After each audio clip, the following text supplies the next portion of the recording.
सिद्ध कीजिए कि √7 एक अपरिमेय संख्या है।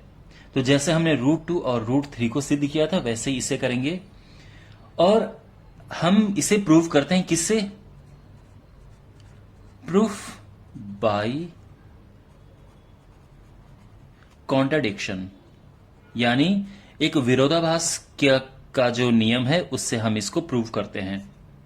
तो ये क्या कहता है कि पहले हम ये मान के चलेंगे कि √7 एक परिमेय संख्या है, लेकिन बाद में कुछ ऐसा होगा कि हमने जो शुरू में कल्पना की है वो गलत साबित होगी।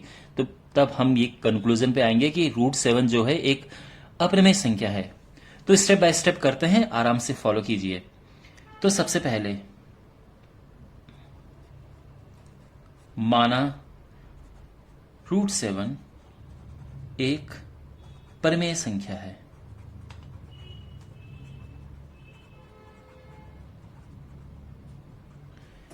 तो √7 एक परिमेय संख्या है, इसका क्या मतलब हुआ कि जो √7 है इसको देखो, परिमेय संख्या को कैसे लिख सकते हैं? a/b यानी फ्रैक्शन में लिख सकते हैं, जहां a और b का कोई कॉमन फैक्टर नहीं है, कोई उभयनिष्ठ गुणनखंड नहीं है, ठीक है ना। इसका मतलब है कि वो किसी से कटते नहीं है, ऐसा नहीं कि दो से दोनों कट गए, ऐसा नहीं है, इनका कोई कॉमन फैक्टर नहीं है। तो एक तो ये बात आपको ध्यान रखनी है, इसलिए मैंने इसको एकदम अलग कलर से लिखा है, इंपॉर्टेंट बात है। अब हम दोनों साइड इसका स्क्वायर करेंगे, पहले तो क्रॉस मल्टीप्लाई करेंगे, तो ये हो जाएगा √7b बराबर a, और दोनों साइड स्क्वायर करेंगे तो आ जाएगा 7b² is equal to a²। यहां से क्या निष्कर्ष निकला? देखो 7b² बराबर a², यानी 7 से a² डिवाइड हम कर सकते हैं, ठीक है ना। यानी 7a² का एक फैक्टर है, गुणनखंड है, ठीक है ना। और इससे क्या निष्कर्ष निकलेगा? इसका मतलब यह है कि a का भी गुणनखंड होगा। अगर 7a² का फैक्टर है तो वो a का भी होगा, ये नियम है, और ये भी आपको ध्यान रखना है। तो हम इसको एक काम करते हैं, इक्वेशन नंबर 1 नाम दे देते हैं, ये हमारी इक्वेशन नंबर 2 है। अच्छा, अब यहां पे देखो, अगर 7a का एक फैक्टर है तो हम इसको लिख सकते हैं 7 इज इक्वल टू, देखो 7a का फैक्टर है, ठीक है ना, तो हम इसे लिख सकते हैं a बराबर 7c। क्यों? क्योंकि 7a का फैक्टर है, यानी 7a को डिवाइड कर सकता है, तो हम ऐसा लिख सकते हैं, ये ध्यान में रखना, ठीक है। मैं आपको समझाता हूं कैसे, कि अगर मान लो मैं ये कहूं कि भाई 5 35 का फैक्टर है,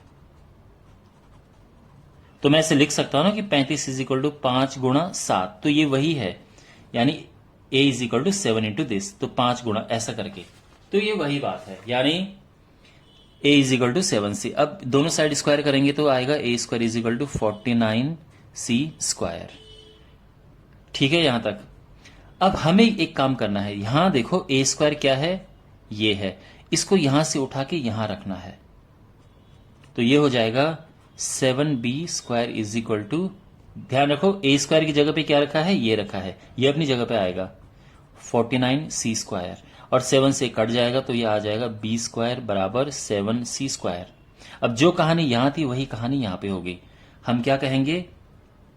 हम कहेंगे कि 7b² का एक फैक्टर है,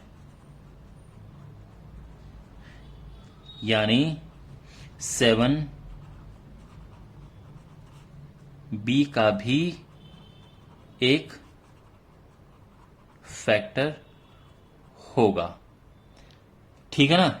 ये तीसरी हमारी क्वेश्चन है, या स्टेटमेंट जो भी कहें। अब आप इसे देखो और इसे देखो, 7a का फैक्टर है और 7b का भी फैक्टर है, तो इसका मतलब क्या हुआ, यानी 2 और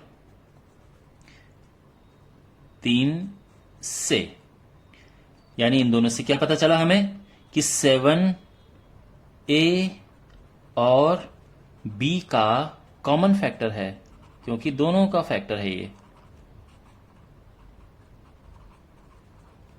ठीक है ना, इसको नंबर 4।